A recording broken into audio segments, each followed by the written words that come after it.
First of all, I'd like to answer the criticism that you have received over the last few decades. Your name has become a shorthand for betrayal, appeasement, which became a pretty bad word in European historical discussions.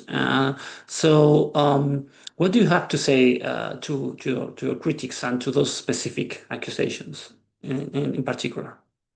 Well, sir, anybody who looks at a map of 1938 immediately notices that Czechoslovakia didn't share a border with the Soviet Union. You can see by yourself. There was no way for any Soviet troops to enter Czechoslovakia without the permission of either Romania or Poland. Yeah, I will put up a map on the screen so the audience can see what you're referring to regarding the borders of Czechoslovakia. I would encourage the audience to look at the eastern half of Czechoslovakia in particular, and notice how there's this situation that you were discussing.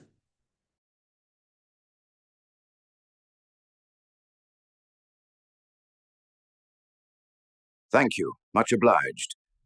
That's a fancy way of showing things, indeed. Not something that we had in my time. We still have no flying cars, though. That is disappointing. Anyhow, the point about Czechoslovakia is of great, great relevance. The only country willing to send troops to defend Czechoslovakia was the Soviet Union. I was certainly in no mood to ally with them. Why should I? The Soviets were the only clear genocidal state of... British Prime Minister would have allied with Stalin. Certainly Winston Churchill, who parroted all day about commies, would have not. That was possible only later, because Stalin was left with no other choice.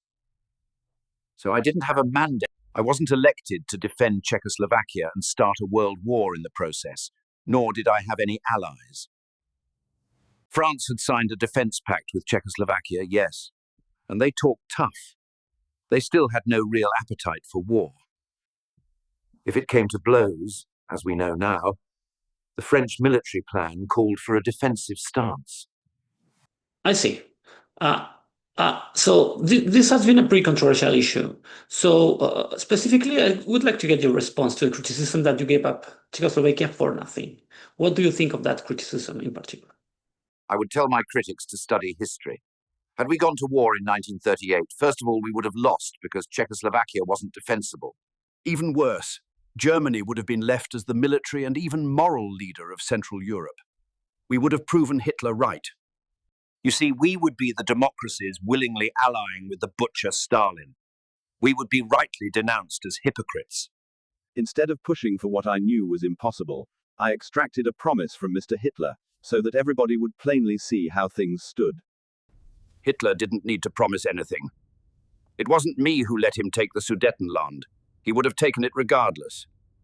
But I did make him vow, publicly, that this would be his last territorial demand, that there would be no more. In effect, I made him show his true colors. I made him reveal himself for what he was.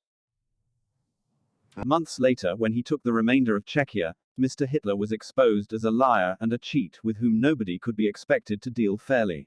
When he went ahead and invaded Poland, it became clear to all that Mr. Hitler, the great savior of Germany, was a crook, a bully, and a gangster. That's great, Mr. Chamberlain. Is there anything else you would add before we end the discussion? A very intelligent political observer once said, "To be great, one's actions must be able to be understood by simple people."